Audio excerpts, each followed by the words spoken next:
naming your emotions is one of the most potent skills. And it's really interesting because what happens, I'm gonna use your hand and your arm as a brain. So put your hand up like this. Looks like you're doing a pledge or something, right? So this part's your brain stem, all right? So now put your thumb in here. Some of you may have done this before. Put your thumb in here. This is your limbic system. This is a more primal part of our brain that's been around like forever. Now curl your fingers over, and this is your brain. This right here is your frontal lobe, your prefrontal cortex. This is the more recent part of your evolved brain. This is the one that we haven't fully tapped yet, actually. But what happens is this limbic system and these two little amygdalae, these little almond-shaped parts of our limbic system, this is where we process emotions and fear really quickly. And we process fear 100 times faster than we process this higher level thinking. And what happens a lot of times when we get scared or upset or have a strong feeling, our limbic system goes wild. It's going danger. That's when we become nut jobs or frozen, like deer in headlights.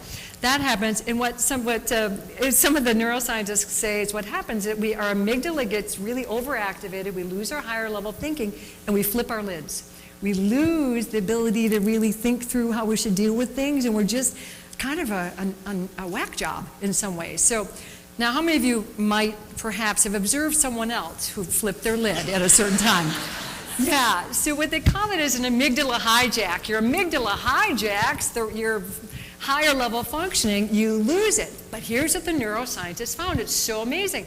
They found that the very act of naming your emotion, just saying, I'm scared, I'm hurt, I'm angry, knowing what's going on and naming it soothes the amygdala, calms the limbic system. You still have the feeling, but it brings your higher level functioning on board again, and you can actually have the feeling and think about and decide what's the best way to deal with it.